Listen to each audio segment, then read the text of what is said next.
জি, আমি আপনার কাছে বেশ কিছু বিষয়ে কথা বলতে চাইবো। তবে শুরু করি যেটা নিয়ে বর্তমানে খুব আলোচনা হচ্ছে, রাষ্ট্রপতির পদত্যাগ। তিনি পদত্যাগ করেছেন বা তাকে পদত্যাগ করানো হয়েছে। এটা নিয়ে অনেক আলোচনা হয়েছে। ফলে আপনার কাছে শুধুমাত্র এটুকু শুনতে চাই যে এখান থেকে কি বার্তা দেয়া হলো বা পাওয়া গেল এবং এর ফলে রাষ্ট্রপতিকে সরানোর ফলে, রাষ্ট্রপতি সরে যাওয়ার ফলে কি পরিবর্তন হলো রাজনীতিতে বা সার্বিকভাবে? আমার কাছে জিনিসটা খুব স্বাভাবিক একটা বিষয় বলেই মনে হয়েছে প্রথম থেকে। রাষ্ট্রপতি এবার নির্বাচনের পরে বিএনপি নিশ্চয়ই নিজস্ব রাষ্ট্রপতি নিজেকে রাখার চেষ্টা করবেন, বা ওটি হলো স্বাভাবিকতা। ওনারা এই রাষ্ট্রপতিকে একটা সাংবিধানিক ধারাবাহিকতা এবং সবকিছু গুছিয়ে নেওয়ার পর উনি চলে যাবেন এবং ওনারা নিজস্ব একজন হুম, রাষ্ট্রপতি নিয়োগ আর নির্বাচন করবেন। এটা খুব স্বাভাবিক একটা বিষয় ছিল এবং স্বাভাবিকভাবেই দেখার কথা ছিল। কিন্তু এখন যে জিনিসটা নিয়ে মানুষের মধ্যে একটা সন্দেহের উদ্রেক হয়েছে সেটা হলো সেই বিষয়টাকে একটু অস্বাভাবিক প্রক্রিয়া করা হয়েছে।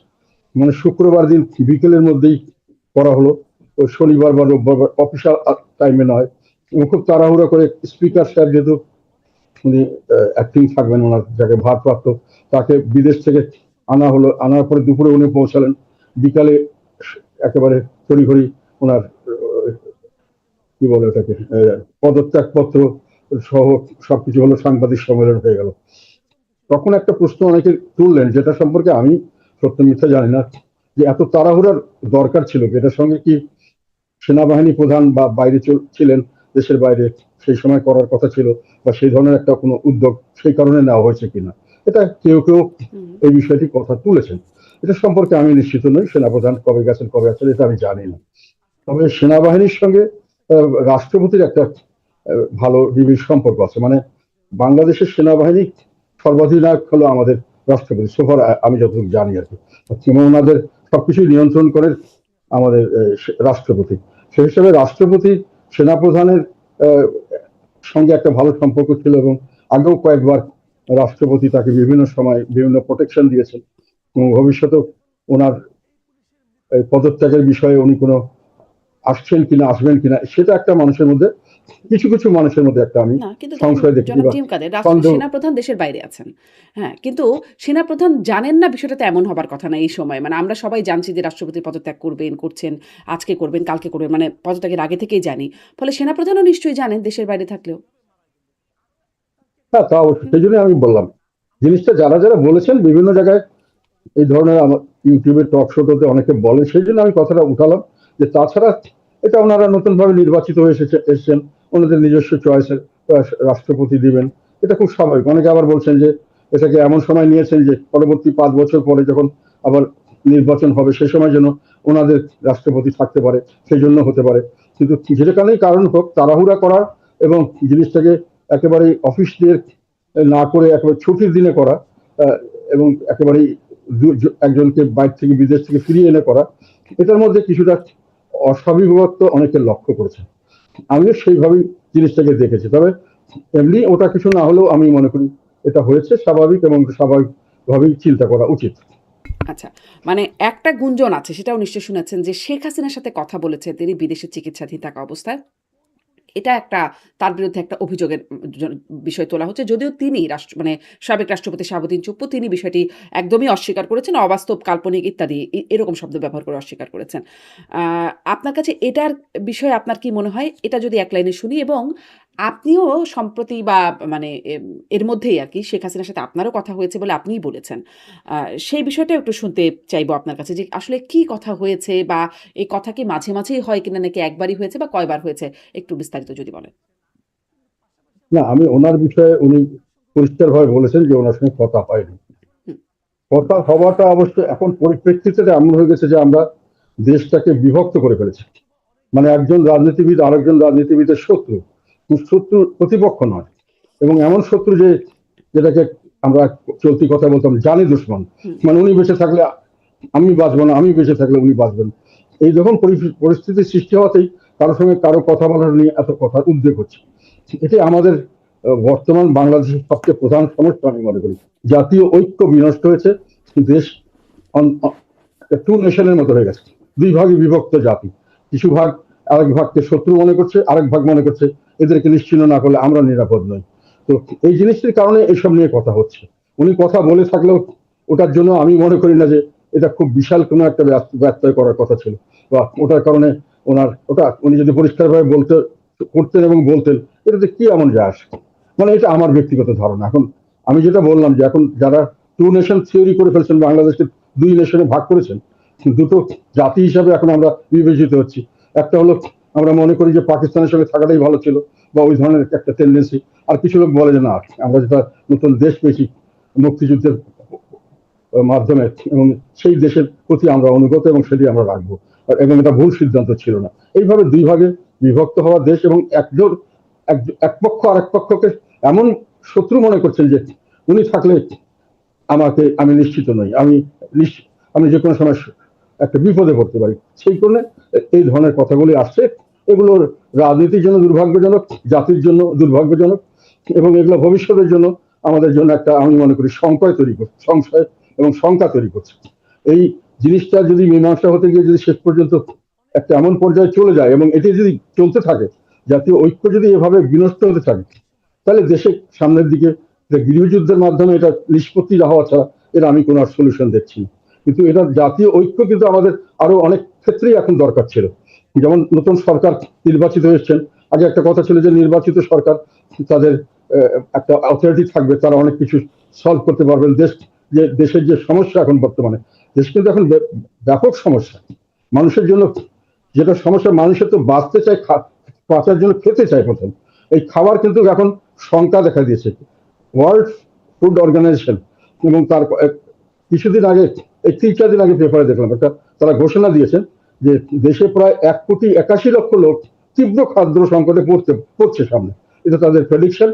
এবং তার আগে আবার আরেকটা দেখলাম যে দেশের প্রায় 38.6%, 38.6% মানুষ পপুলেশন আন্ডার নিউট্রিশন, মানে তাদের স্বাস্থ্যকর খাবার থেকে বঞ্চিত, অর্থাৎ তারা হাফ ফেড, তারা যাদের খাবার দরকার যতটুকু তারা খেতে পারছেন না।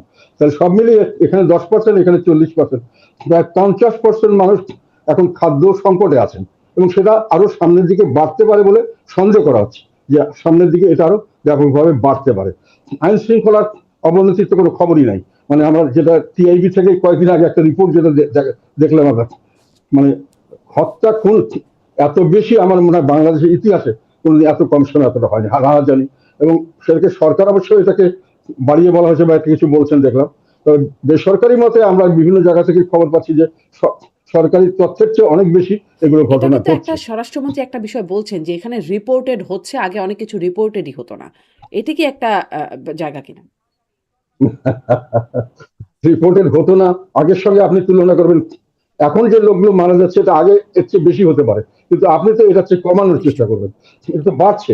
এবং আগে রিপোর্টের ঘটনা, এই কথাটা আমি এই জন্যই বিশ্বাস করি না যে আগে মিডিয়ার যতটুকু স্বাধীনতা, আমার মনে হয় শেখ হাসিনাকে আমরা যতই খারাপ বলি, যতই তার মিডিয়া কন্ট্রোলের কথা বলি, উনি যথেষ্ট মিডিয়ার উপরে বিরূপ করেছিলেন। কিন্তু বর্তমানে তো আমার ব্যক্তিগত ধারণা, এটা অন্য লোক আমার সঙ্গে দ্বিমত করতে পারে, অনেক অনেক বেশি পরিমাণে মিডিয়া কন্ট্রোল করা হচ্ছে। এবং মিডিয়াতে প্র্যাকটিক্যালি মিডিয়া লোকেরাই বলছে যে আমরা খবর দেওয়ার আগে চিন্তা করতে হয় অনেক কিছু, এবং খবর সবসময় আমরা দিতে পারি না নানান কারণে।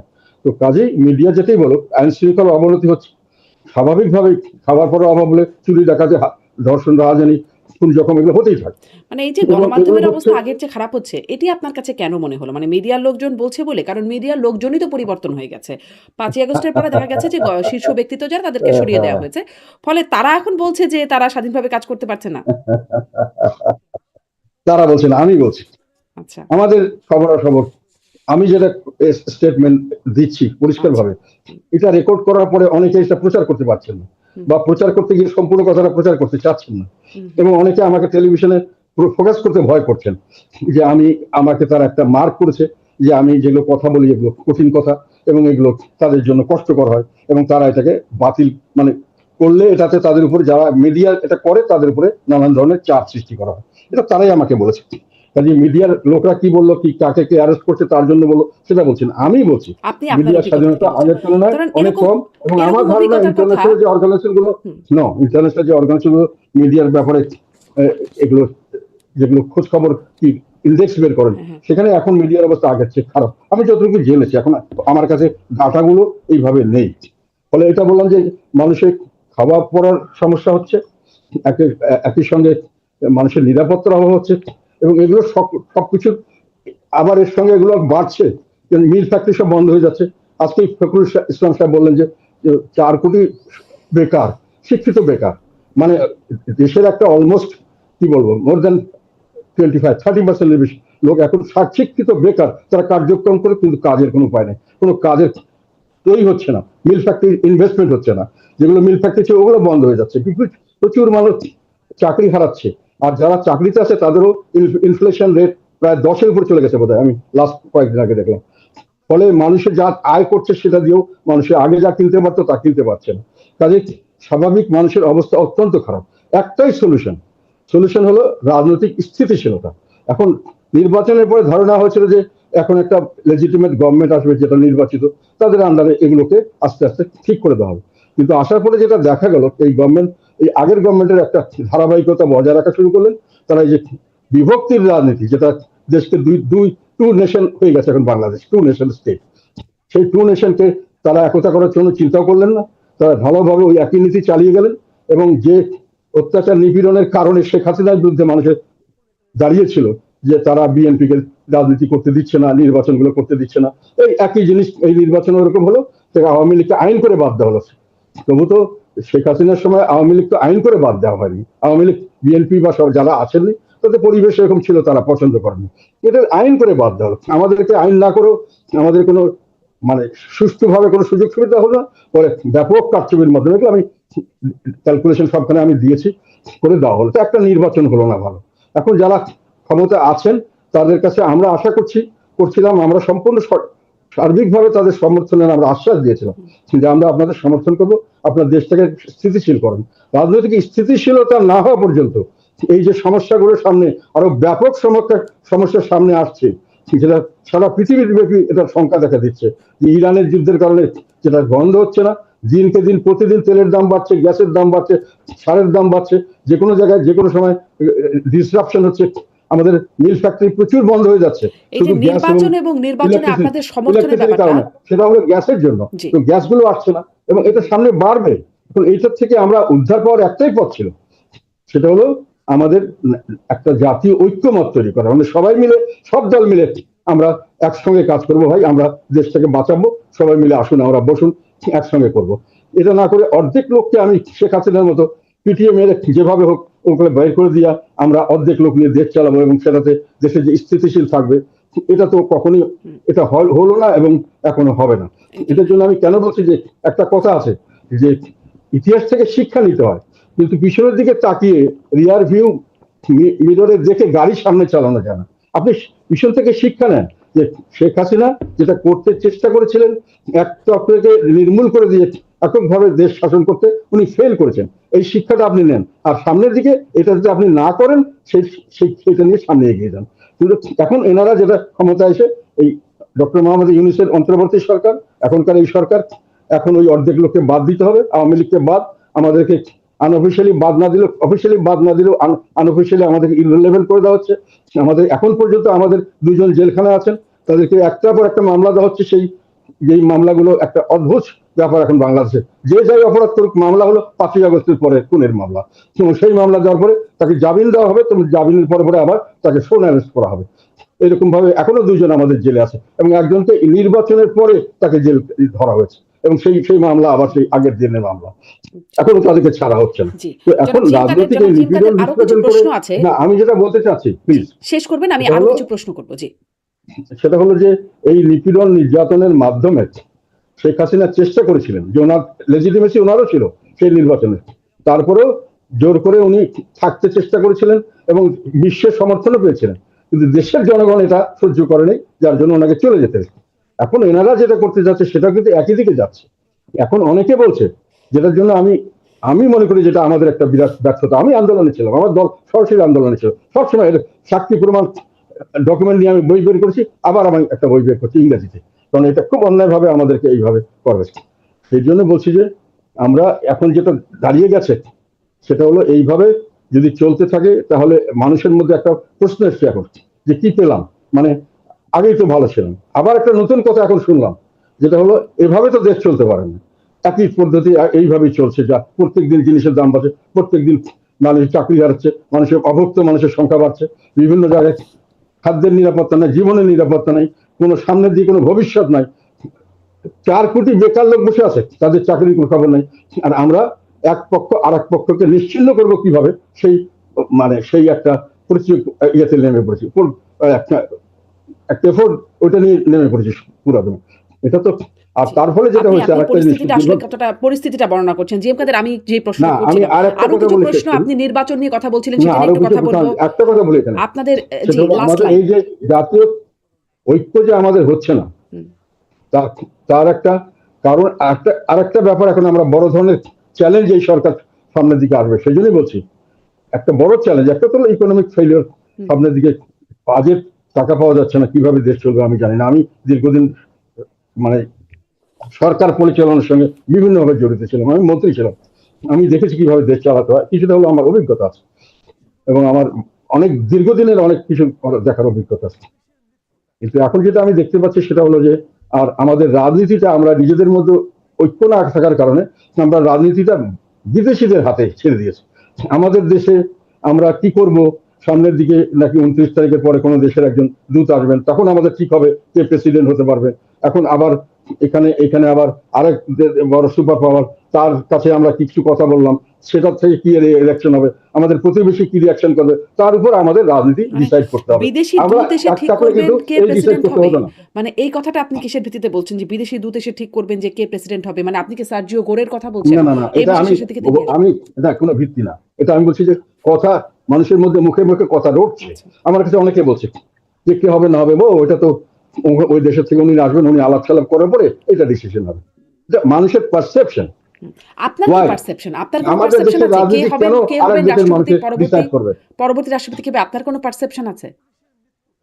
না, আমার কোনো পারসেপশন নেই। আচ্ছা, এটা আমার ধারণা যে এটা বিএনপি নিজস্ব ব্যাপার, ওনারা যেভাবে ভালো মনে করেন, যাকে ভালো মনে করেন করবে। তবে আমি বিশ্বাস করি যে যদি একটা প্রেসিডেন্ট ওনারা ভালো দিতে পারেন, একটা ইনস্টিটিউশন ঠিক করে দিতে পারেন, যেখানে কোনো দলীয় লোক হবেন না, সাধারণ দেশপ্রেমিক নাগরিক এবং জ্ঞানী নাগরিক মানুষ যারা দেশের কথা চিন্তা করেন, এরকম লোককে সিলেক্ট করতে পারলে আমি মনে করি ভালো হবে। দলীয় লোক এবং হবেন না, এটা মানে পৃথিবীর যাদের বিভিন্ন নাম দেশে শোনা এটা যাচ্ছে, করা হয়। যাদের নাম শোনা যাচ্ছে জনাব জিএম কাদের, যে মির্জা ফখরুল ইসলাম আলমগীর, মঈন খান, নজরুল ইসলাম, তাদের নাম শোনা যাচ্ছে, মানে একদম বিএনপির খুব সিনিয়র নেতাদের নাম। আবার অন্যদিকে নাম আসছে মন্ত্রিপরিষদ সচিব নাসিমুল গনি, নাম আসছে এমনকি ডক্টর ইউনূসের নামও আসছে।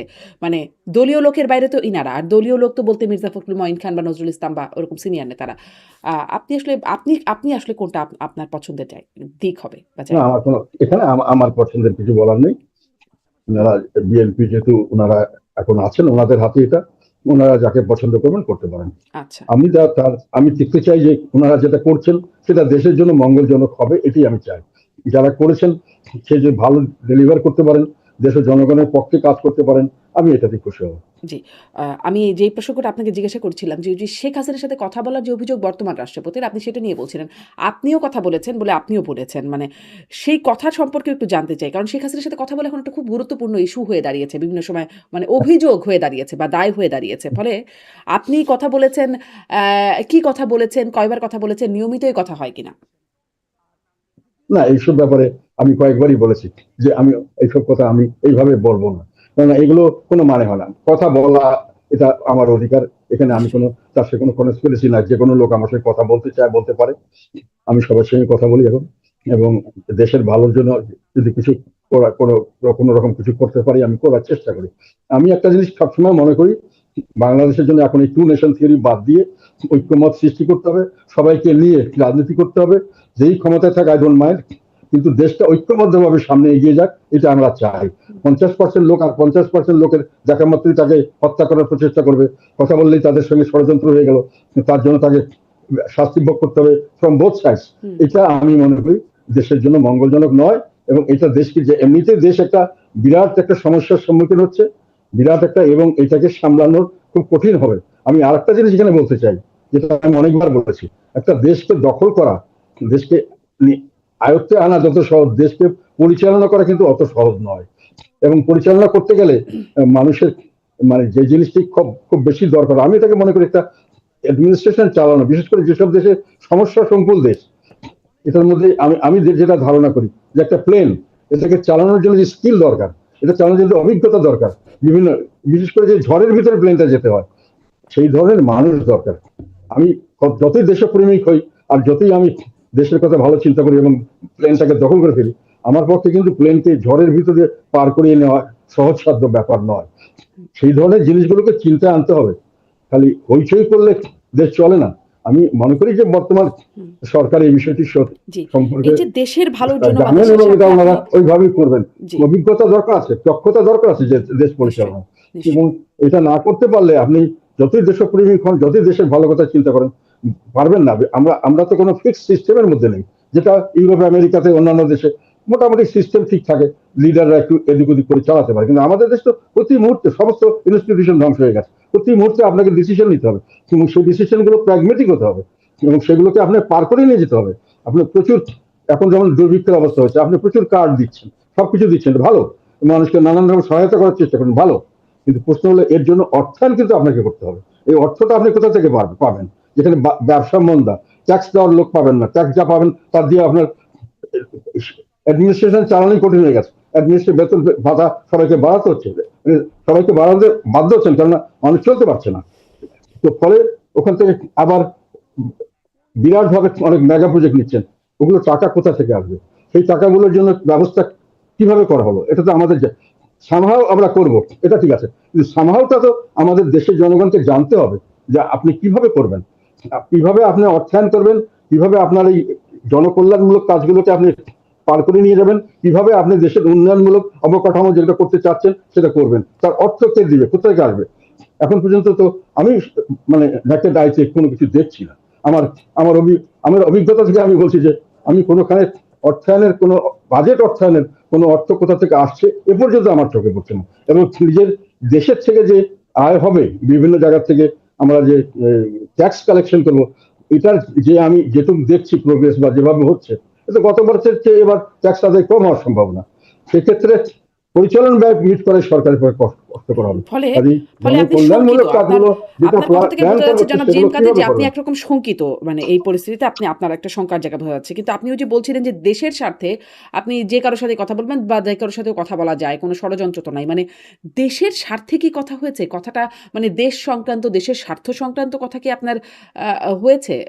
না, না, না, এসব কথা এসব কথায় এটা আমার সঙ্গে আমি বারংবার বলছি এক কথা, এটা কথা নিয়ে আমি বাড়াতে চাই না। এটা আমার সঙ্গে সৌজন্যমূলক কথা হচ্ছে এবং আমি এটা মনে করি যে এটা খুব স্বাভাবিক।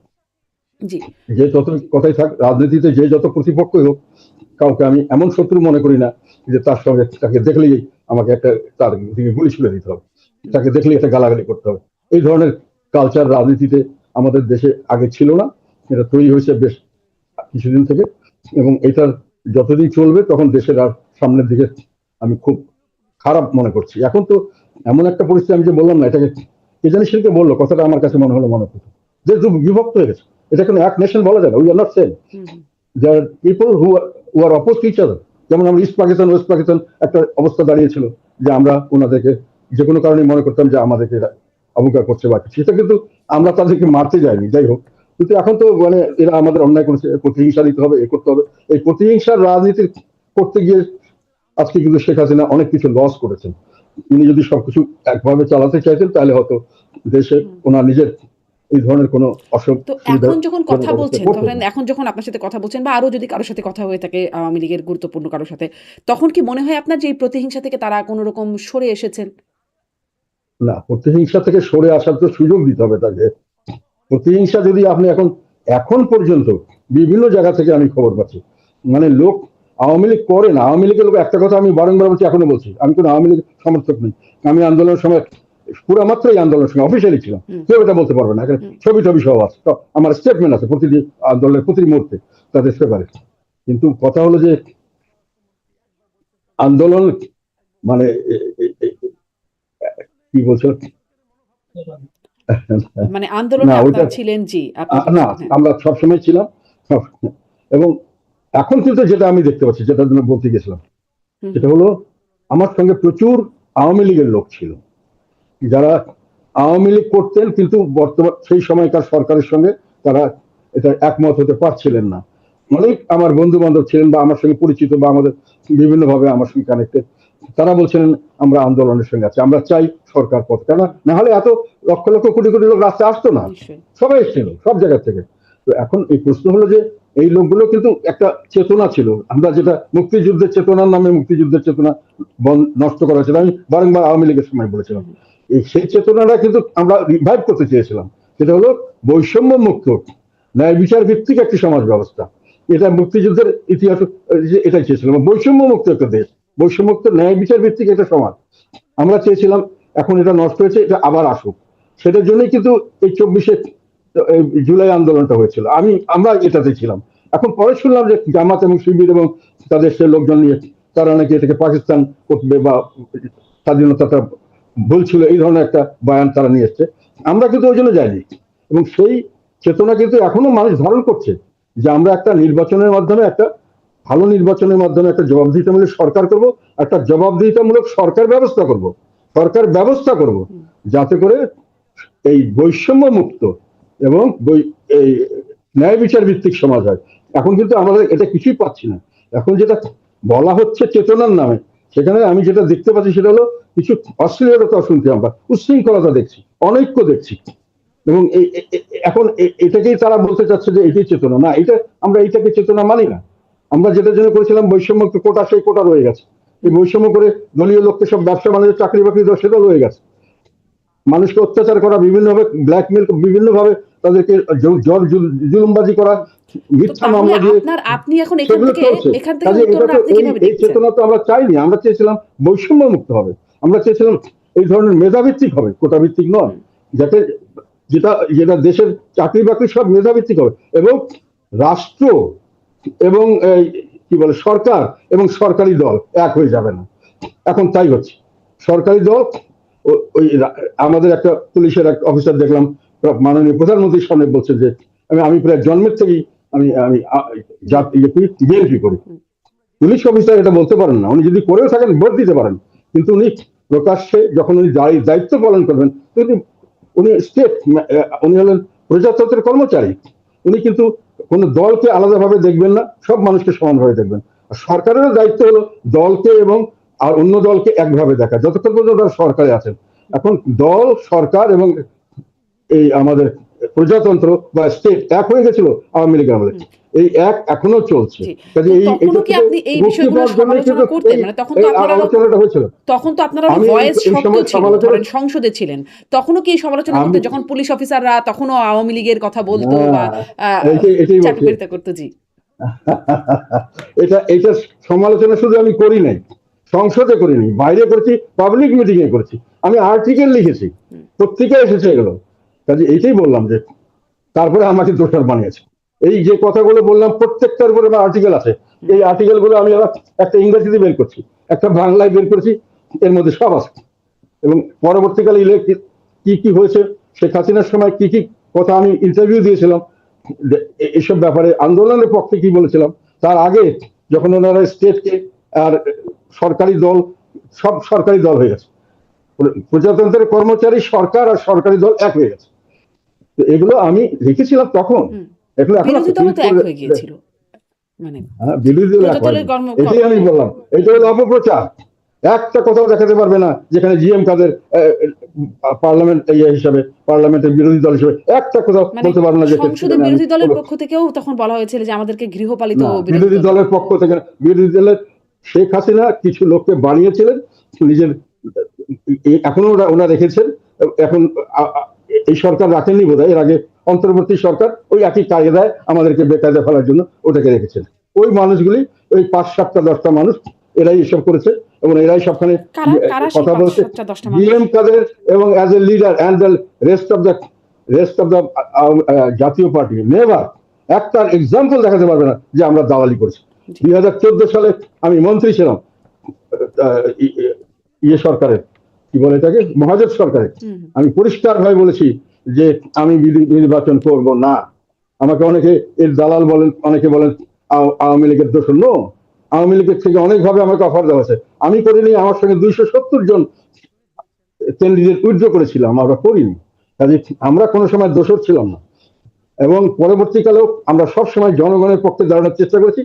নানান ভাবে বেকায়দা করে আমাদেরকে জোর করে নেওয়া হয়েছে। আপনি বলছিলেন যে 5-7 জন 10 জন মানুষকে বলেননি, আপনারা তখন বলেননি। না না, তখন আমি যেগুলো কথা বলেছি প্রত্যেকটা ডকুমেন্ট, শুধু পার্লামেন্ট না, পাবলিক মিটিং আছে, নিউজ আছে এবং সেগুলো বিভিন্ন পত্রিকায় ছাপানো হয়েছে এবং সামনে বলে দাঁড়িয়ে বলেছে, শেখ হাসিনার সামনে দাঁড়িয়ে বলেছি কর্তৃত্ববাদী সরকারি চলছে, এখানে গণতন্ত্রের দেশ মতো। এই আমি যে আপনি বলেছি বলছেন যে যে আপনার আমি বলেছি, আপনি এবং এগুলো আপনার জাতীয় ডকুমেন্ট দলের আছে। রেস্ট অফ দ্য জাতীয় দল বা জাতীয় পার্টির কথা বলছেন যে রেস্ট অফ দ্য জাতীয় পার্টি এর মধ্যে নাই, কিন্তু ৫-৭ জন ১০ জন যারা এই সরকারেও তারা তারা আছে, মানে আপনি বলছেন ওরা কারা?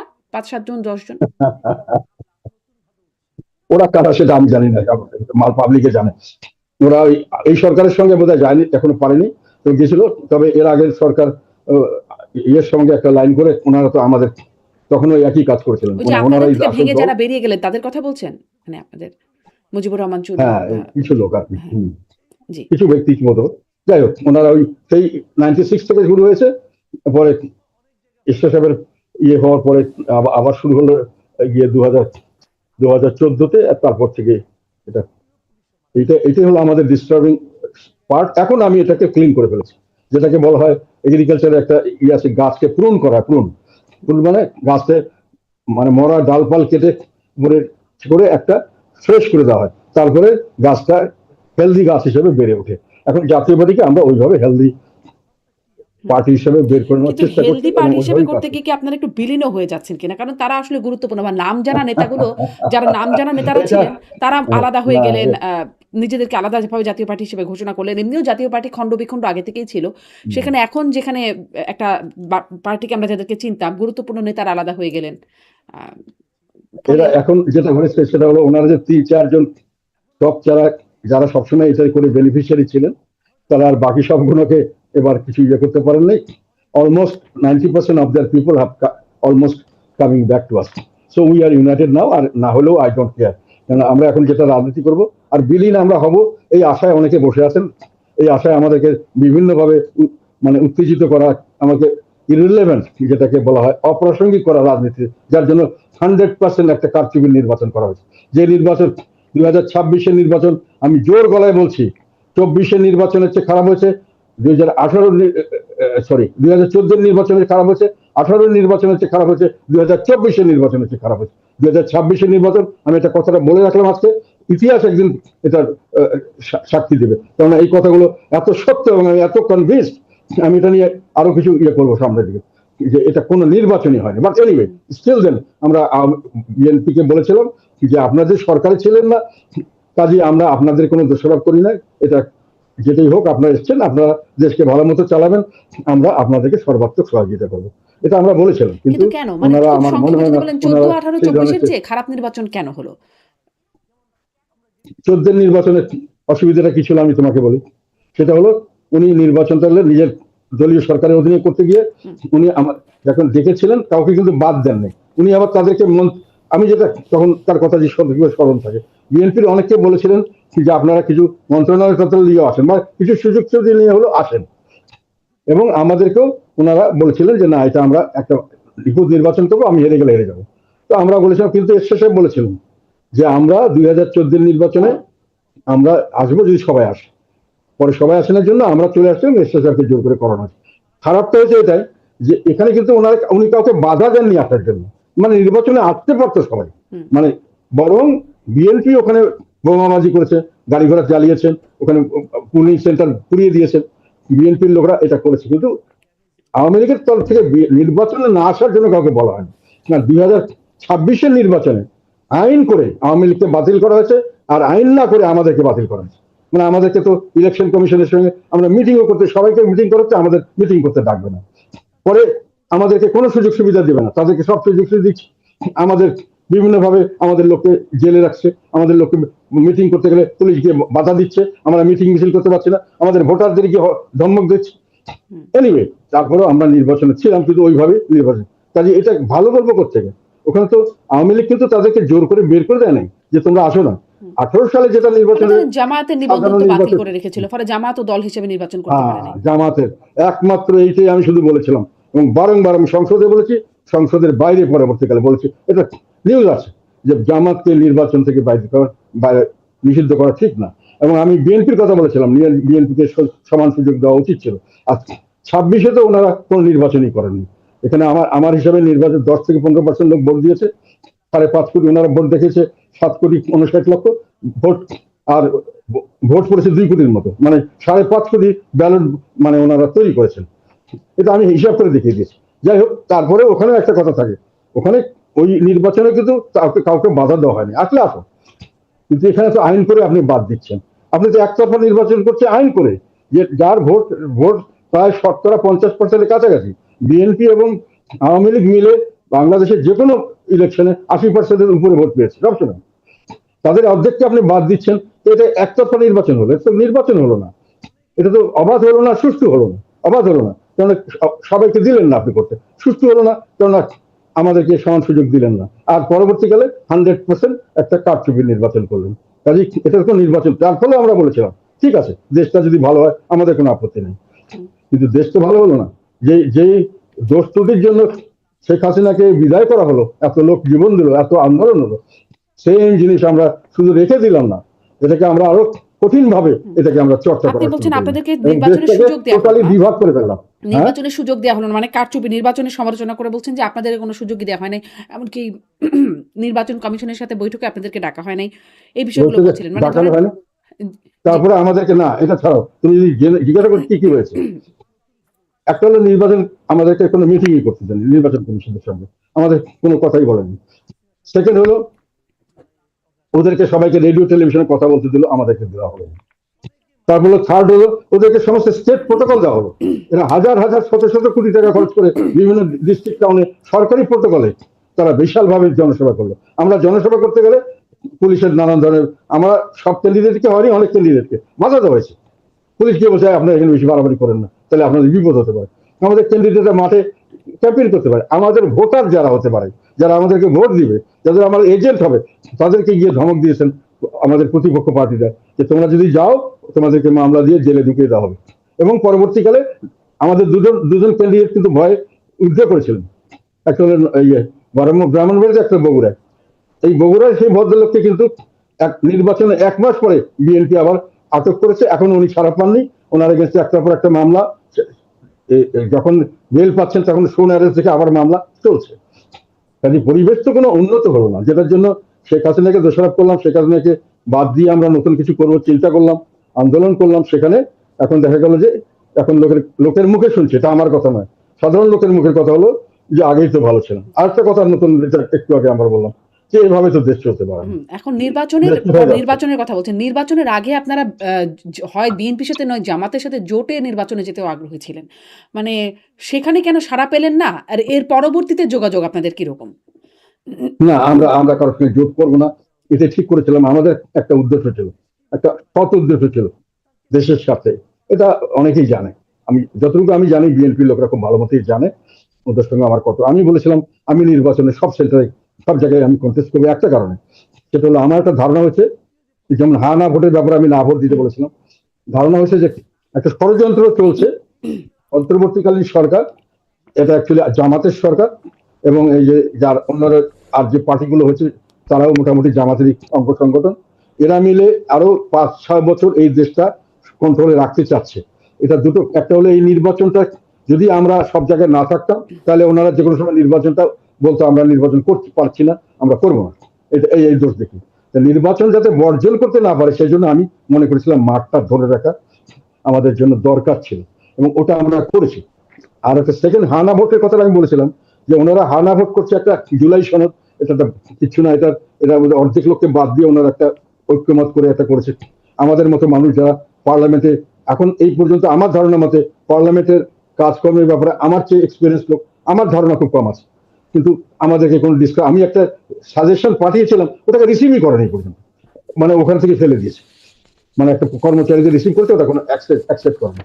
তো এই ধরনের একটা করে এনারা করতে উদ্দেশ্য হলো এই আমরা জুলাই সনদ বাস্তবায়ন ছাড়া আমরা ক্ষমতা ছাড়বো না। তো জুলাই সনদ বাস্তবায়ন করতে ওনারা 4-5 বছর সময় নেবেন। এইটার কারণে আমি নির্বাচন করেছি, এবং নির্বাচনে সবাইকে বলেছি না ভোট দিবে। এটা কখনোই হা ভোট দিলে ওনারা এটাকে দেখাবে যে আমরা ম্যান্ডেট পেয়ে গেছি, আমাদের জনগণ আমাদের চাচ্ছে, এখনো বলছে কোথায় ম্যান্ডেট, জনগণ যাচ্ছে, আপনি কি চাচ্ছেন, এর মধ্যে কি লেখা আছে জনগণ বুঝে, জনগণকে বোঝানোর কোনো সুযোগ দিয়েছেন? কোনো ডিবেট হয়েছে পার্লামেন্টে? কোনোখানে টক শো হয়েছে এই ইউটিউব চ্যানেলে যে এটা ভালো, এটা খারাপ, এটা করলে এটা হবে? মানুষে কি বুঝছে? এখন কতগুলো শিলছাপ্পা মেরে আমরা হাবুর জয়ী হয়েছি, কাজে আমরা দেশে আন্দোলন করবো, সরকার পতন করাবো। হুম, এগুলো তো আমরা বুঝি, সেই এই দুটো কারণে আমি নির্বাচনে ছিলাম এবং আমার দলকে নিয়ে নির্বাচনে যে জাতির স্বার্থে এটা করতে হবে আমাদের, এবং না চললে দেশে আরো 5 বছর এইরকম শাসন চলবে এবং এই শাসন চললে দেশ ধ্বংস হয়ে যাবে, এবং আমি এটা বিশ্বাস করে জন্য বলেছিলাম। তবে এখন এরা এর থেকে পরিবর্তন করবে এটা আমার আশা ছিল। আমি নির্বাচনের পরে সবকিছু জেনেও আমি সর্বাত্মক সহযোগিতা আশ্বাস দিয়ে এখনো দিচ্ছি আমি, কিন্তু দেশকে বিভক্ত করে এক পক্ষকে আপনি শেষ করে দিবেন, এটাও আমার আপত্তি ছিল না যদি করতে পারতেন, এবং করার পরে যদি একটা দেশে একটা স্থিতিশীলতা আনতে পারতেন যাতে দেশের মানুষ ভালো থাকে, তাও আমি রাজি ছিলাম। কিন্তু সেটা আপনারা পারবেন না, শেখ হাসিনা এটা পারে না। জি। কাজে এখন এটা শেখ হাসিনা আবার ফেরার চিন্তা করার বার্তা দিচ্ছেন। এখন শেখ হাসিনা ফেরার বার্তা দিচ্ছেন, ডিসেম্বরে ফিরবেন বলে তিনি ঘোষণা দিয়েছেন। আপনি যেহেতু কথা বলেছেন, মনে হয়েছে যে তিনি ফিরবেন বা ফেরার কোনো প্রক্রিয়া কেমন হতে পারে সেটি কি আপনি বুঝতে পারছেন? না, এটা বোঝার কিছু নেই। আমি রাজনীতিবিদ যেটা যেটা বুঝি, এটা আমি সেদিন আগেও বলেছি, যে উনি যেটা বলেছেন উনি ফিরবেন, আমি মনে করি ওনার জন্য ফেরাটা অত্যন্ত জরুরি। ওনার নিজের জন্য এটা বিরাট একটা স্টেক। ওনার একটা হুম, বর্ণাঢ্য রাজনৈতিক ক্যারিয়ার আছে, অনেক ভালো কাজও করেছেন, খারাপ কাজ যাই করে যাই কিছু বলি না কেন। ওনার একটা আকাঙ্ক্ষা আছে যে দেশবাসী তাকে ভালোবাসে প্রচুর, এবং আরো সামনে ভালোবাসবে। কাজেই ওনার যে দোষ ত্রুটি ওগুলো উনি ফেস করবেন এবং উনি জনগণের সামনেই বিচার চাইবেন, যেটা স্টেশন করেছিলেন। ওনাকে অনেকে বলছিল দেশ থেকে চলে যান, উনি বললো আমি ইলেকশনে যাবো, ইলেকশন গিয়ে জনগণ আমার বিচার করবে। ওনার দলের লোকরা অনেকে বলেছিল আপনি স্যার নির্বাচন চেন না, বেজ্জত হয়ে যাবেন। নো, কাজে ওনাকে আসতে হবে নিজের অতীত, সরি, নিজের ভবিষ্যতে যেন মানুষ তাকে শ্রদ্ধার চোখে দেখে সেটা দেখার জন্য, ওনার কর্মকাণ্ডের জন্য যেন প্রশংসিত হন, ওটা ওনার একটা নিশ্চয়ই ডিজায়ার থাকবে। সেকেন্ড হলো ওনার যে একটা পারিবারিক ঐতিহ্য আছে, ওনার বাবা বঙ্গবন্ধু শেখ মুজিবুর রহমান জাতির পিতা, এই জিনিসটা বিভিন্নভাবে নষ্ট করার চেষ্টা করেছে। কাজী ওনার কাছে এটাকে রক্ষা করার জন্য দরকার। থার্ড হলো ওনার দলকে যেভাবে হেনস্থা করছে, ওনার জন্য লিডারশিপ সামনে এসে ওনাকে জীবন দিয়ে হলো ওনার দল বাঁচানোর জন্য সামনে আসতে হবে। এটা আমি বিশ্বাস করি এবং এটা আমি বলেছি অলরেডি। কাজে আমার বিশ্বাস যে কোনো পরিস্থিতি হোক যাই হোক, উনি বলেছেন যে ওনার যে বক্তব্য যেগুলো বিভিন্ন জায়গায় আমি দেখলাম, হুম, যে আমি আমাকে যে ফাঁসি দেয় তাও যাবো, জেল দেয় তাও যাবো, মারা গেলেও যাবো, আমি দেশের মাটিতে মরতে চাই। আই থিঙ্ক শি মিনস ইট। এবং তাকে এটা এটা স্বাভাবিকভাবে যে কোনো রাজনৈতিক নেতা যাদের একটু আত্মসম্মান বোধ আছে, তারা এরকমই কথা বলার কথা। হুম। কিন্তু কি প্রক্রিয়ায়? মানে সেটা কি প্রক্রিয়ায় হতে পারে? সেটা তো আমি বলতে পারবো না। প্রক্রিয়া আমি আমি করার মালিকও নেই, আমি এটা সাজেস্ট করারও বা মালিক নেই। পরিকল্পনার তবে একটা কিছুও কথা, কি জানেন? না আমি, না একটা কথা বলতে পারি এখানে, সেটা হলো প্রক্রিয়া কিছুই লাগে না, জনগণের সমর্থন থাকলে প্রক্রিয়া এমনি বেরিয়ে যায়। হুম, এটা আমরা তো কিছুদিন আগেই তো 24-এর গণ আন্দোলনে তো দেখলাম আমরা, জনগণের সমর্থন থাকলে প্রক্রিয়া আইন কানুন সব নিজের দিয়েই শেপ নিয়ে ফেলে, এবং যে কোনো সময় এটা পুনরাবৃত্তি হতে পারে আচ্ছা, যদি জনগণের সমর্থন আচ্ছা। থাকে। এটা আপনি কিছুদিন আগে, যেটা আমরা এতদিন বুঝতে পারিনি, ভারতের মতো জায়গায় সরকারকে কিন্তু এত শক্তিশালী সরকার এবং যথেষ্ট ভাবে তাদের সারা সারা মানে ভারতবর্ষের যে কোনো স্টেটে তারা একেবারে মানে কি বলবো মহাপ্রতাপশালী সরকার এবং তাদের কন্ট্রোলে সবকিছু, তারপরেও কিন্তু জনসমর্থনে জনগণের মতামতের কাছে তাদেরকে নথি স্বীকার করতে হয়েছে। জি, কাজে মানে নিয়ম কানুন পরে কথা, জি, জি, প্রথম কথা হলো জনসমর্থন থাকলে যে কোনো নিয়ম তৈরি হয়ে যাবে। জি। তো সেটা কি ডিসেম্বরের মধ্যে সেই জনসমর্থন সেই জায়গায় যাবে বলে মনে হয়? নাকি আসলে মানে সময়টা কি ডিসেম্বর বলে মনে হয়? বর্তমান বাস্তবতা না, থেকে কি বুঝতে পারছেন? ডিসেম্বরটা আমি আমি ব্যক্তিগতভাবে যদি যদি অনেকদিন থেকে রাজনীতির সঙ্গে হয়ে গেছে এখন অনেকদিন, সেখানে আমি যেটা মনে করি যে এই যে শুরু হলো আগস্টের পরে, তো বর্ষাকাল যখন চলে যাবে তখন আসলে শীতের মৌসুমে বাংলাদেশের পলিটিক্সের যে কোনো ধরনের পপুলার মুভমেন্ট গুলো ওই সময় সাধারণত আর কি আমরা দেখছি, মানে বর্ষা বদলের চেয়ে শুষ্ক মৌসুমের যে কোনো আন্দোলন, হুম, যে কোনো দাবি দাবা, এগুলো সহজতর হয় আর কি। ফলে হতে পারে বলে এই আপনি জন্য মনে হয়তো উনি করছেন। সময় নিয়েছেন। আপনি না আমি জানি ভারতের না, এটা আমার পরিস্থিতির কথা ধারণা। আপনার কাছে জিজ্ঞাসা করছিলাম যে শেখ হাসিনার সাথে কথা বলে কোনো বার্তা বা পরিকল্পনা প্রক্রিয়া কিছু বুঝতে পেরেছেন কিনা? আপনি ভারতের কথা বলছেন।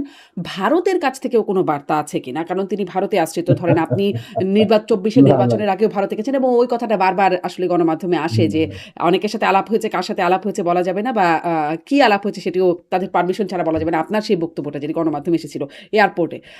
ফলে এরকম কি কিছু আলোচনা আরো আছে? ভারত কি এখনো কোনো বার্তা দিচ্ছে? আমি আগে ওই কথাটা বলে নিই। এটা একটা অত্যন্ত স্বাভাবিক কথা। আমি হয়তো অসুস্থতার কারণে বাংলাদেশের মানুষের এই মনোবৃত্তিটা আমি হয়তো খেয়াল করতে পারিনি, সরল মনে বলেছি। এটা নিয়মই হলো যে কোনো দেশের থেকে যে কোনো দেশের সঙ্গে কথা বললে, যে কোনো রাজনৈতিক নেতার সঙ্গে কথা বললে, যে কোনো তাদের কাছে আমার কাছে যেমন পারমিশন ছাড়া আমি কি বলেছি তাদের সেটা তারা প্রকাশ করবে না। হুম।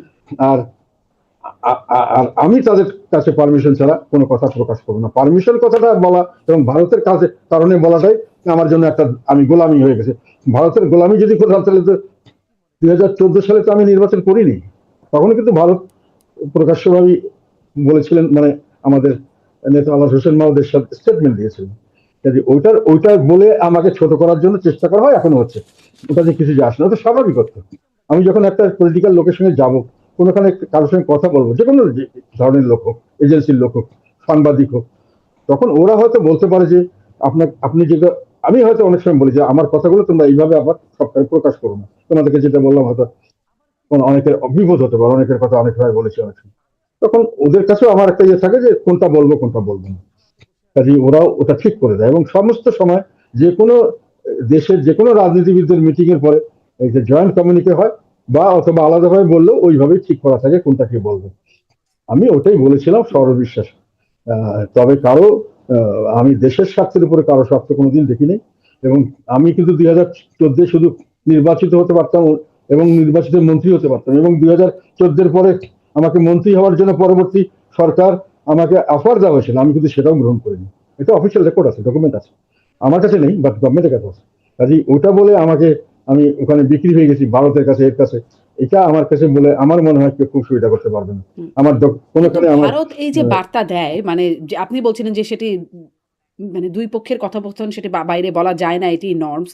কিন্তু তাহলে এই যে কথোপকথন হয় যেটি আসলে বলা যায় না ধরনের ব্যাপার, বা আলাপ হয়, কার সাথে না আলাপ হয় না সেটিও খুব না বেশি পাবলিক করা যায় না। এরকম কি কিছু এখনো হচ্ছে কিনা? মানে না এখনো না কোনো না না না, বার্তা আমি আসছে এটা কিনা? বলিনি। আমি কিন্তু বলছি যে কিছু বলা যায় না তা নয়, মানে কি বলবো ওটা মোটামুটি ঠিক করে দিতে, এখানে আমি করি আমেরিকান এম্বাসির সঙ্গে বা ব্রিটিশ এম্বাসির সঙ্গে বা কারো ইউরোপিয়ান ইউনিয়ন বললে অনেক সময় বলি আমরা কতটুকু বলতে পারি তোমার বাইরে, বা তোমরা কি বলতে চাও, বলে একটা বলে যাবে আমরা এই কথা বলবো। এটা একটা স্বাভাবিক ভদ্রতা। আচ্ছা, আর একটা কথা হলো, আমি যেটা বলতে ইচ্ছিলাম তখন, হুম, যেহেতু আমরা জাতি হিসাবে ঐক্যবদ্ধ হতে পারছি না, সেই জন্য আমাদের রাজনীতিটা বাইরে থেকে কন্ট্রোল হচ্ছে। আর এখন যেটা জটিলতা, আমি যেটা বলতে গিয়ে বোধহয় শেষ পর্যন্ত বলতে পারিনি, সেটা জটিলতা হলো বর্তমান সরকারের একটা বড় ধরনের চ্যালেঞ্জ হলো বিভিন্নমুখী স্বার্থের সংঘাত। সবারই কিন্তু আমাদের উপর একটা কর্তৃত্ব সৃষ্টি হয়ে গেছে। সেটা শুধু ভারত নয়, আমাদের এখানে এখন অনেকের কথাই তো শোনা যাচ্ছে। এখন নাম বলতে গেলে তো অনেক কথা বলতে হয়, যেটা এখন আমেরিকার কথা আসছে, এখন চায়নার কথা আসছে, এখন আবার পাকিস্তান, টার্কি, আদার আদার, এটাও একটা কথা আসছে। কাজে আমরা এখন অনেকেই আমাদের রাজনীতির টানাপোড়েন করছে, কিন্তু সবার কিন্তু এক স্বার্থ নয়। কাজে এখানে সবাইকে ম্যানেজ করা খুবই কঠিন ব্যাপার, এবং কাকে ম্যানেজ করলে আবার কে কি কি ধরনের স্টেপ নিবে, এটাও কিন্তু একটা কঠিন ব্যাপার আছে, যেটা যেটা কিন্তু বর্তমান সরকারের জন্য বড় ধরনের একটা চ্যালেঞ্জ বলে আমার মনে হচ্ছে। যে এটাও কিন্তু ওনাদেরকে সামলাতে হবে, যে আমি এদের কথায় করলাম, এটাতে আবার আরেক পক্ষ কি মনে করবে, আবার আর এক পক্ষ কি মনে করবে, এবং হুম। তারা আবার এটার জন্য কি সৃষ্টি করতে পারে, কি সমস্যা আমাদের জন্য সৃষ্টি করতে পারে। এটার একটা আহ, একটা চ্যালেঞ্জ এই সরকারকে সবসময় মোকাবিলা। আমি আমার একটা আর্টিকেল লিখেছি, হুম। বড় একটা সমস্যা সরকারের জন্য চ্যালেঞ্জের অন্তর। কথা বলছেন। কিন্তু আমি যে প্রশ্নটা করতে হ্যাঁ, আসলে মূল প্রশ্নের উদ্দেশ্য ছিল যে এখন আপনারা কোনো বার্তা পাচ্ছেন কিনা? সেটি ভারতের কাছ থেকে হোক, বিশেষ করে ভারতের কাছ থেকেই, বা ধরেন আপনারা বিভিন্ন দেশের রাষ্ট্রদূতদের সাথে বা দূতদের সাথে কথা বলবার সুযোগ হয়। যুক্তরাষ্ট্রের কাছ থেকে আপনাদের কাছে, আপনি আন্তর্জাতিক একটা সমীকরণের কথা বলছিলেন, ফলেই এই প্রশ্নটা যে আপনারাও কি কোনো বার্তা পাচ্ছেন কিনা? না আমি সেরকম ভাবে ব্যক্তিগতভাবে কোনো বার্তা পাইনি। এমনি আমরা যতটুকু বুঝতে পারছি আর কি, যে সকলেরই একটা নিজস্ব এজেন্ডা আছে, এবং সকলেই চাইবে তাদের এজেন্ডা যাতে পূরণ হয়, এবং যারাই এজেন্ডা তাদের পূরণ হবে না, হুম, তারা এটাকে কাউন্টার করার জন্য কিছু মেজার নিতে পারে। এটা আমি ধারণা করছি, আমাকে কেউ কিছু বলেনি। জি। এটা স্বাভাবিক আর কি। জি। আপনার কাছে যদি, যেহেতু আপনি মানে অনেক অভিজ্ঞ রাজনীতিবিদ এবং আপনি মানে গুরুত্বপূর্ণ জায়গায় কাজ করেছেন, সরকার বিরোধী দল বিভিন্ন মানে সম্পৃক্ততা আপনার আছে। ফলে আপনার সেখান থেকে একটা, যদি আপনার কাছে একটা জানতে চাই যে আপনি আসলে সামনে কি দেখতে পাচ্ছেন? ধরেন ডিসেম্বরে শেখ হাসিনার ফেরার ঘোষণা আছে, বা তার আগে পরে যদি আসেন বা না আসেন, সেই বাস্তবতা কেমন? বা তারপরে রাজনীতি আপনার কাছে কেমন মনে হচ্ছে? এখন আবার জামাত একটা আন্দোলনের ডাকও দিচ্ছে। সরকার পতনের কথাও এমনকি বলে ফেলছে যে আবার একটা গণ অভ্যুত্থান। আপনার কাছে সামনে পরিস্থিতি কেমন মনে হচ্ছে? না, রাজনৈতিক জামাত পরিস্থিতি। সরকারের বিরুদ্ধে কোনো আন্দোলনে এমন ভাবে যাবে না যতক্ষণ পর্যন্ত আওয়ামী লীগ আছে। একেবারে আওয়ামী লীগ কোনো কারণে, যেটা আমি মনে করি কখনোই সম্ভব হবে না, আওয়ামী লীগের মতো দলকে একটা, আপনারা যারা চিন্তা করছেন এরা বোকার স্বর্গে বাস করছে। তো তারপর আওয়ামী লীগ নিশ্চিহ্ন হয়ে গেলে তারা হয়তো প্রতিপক্ষ হয়ে দাঁড়াবেন। তা আগে পর্যন্ত ওনারা কোনো সময় প্রতিপক্ষ হবেন না। এগুলো যেটা করছেন এটা কিছুটা হলো একটা নাটকীয়তা বলে আমার মনে হয়। আমি ব্যক্তিগতভাবে আমি এটাই বিশ্বাস করি। কাজে ওনারা কোনো আন্দোলন সেভাবে যাবেন না। তবে হ্যাঁ, শেখ হাসিনা আসলে পরে এবং আসার পরে ওনাকে জেল দেখ, যাই করে ফাঁসি দেখ, গুলি করে মেরে ফেলে, যাই করে হোয়াট এভার হ্যাপেন্স, বাংলাদেশ একটা বড় ধরনের রাজনৈতিক টার্মোয়েল যেটাকে বলে অস্থিরতা সৃষ্টি হবে এবং এটা সামলাতে কঠিন হবে। কেননা ওনার যথেষ্ট সমর্থক আছে, ওনার সংগঠন আছে, ওনার মানুষদের হাতে অনেক ধরনের সম্পদ আছে, ওনার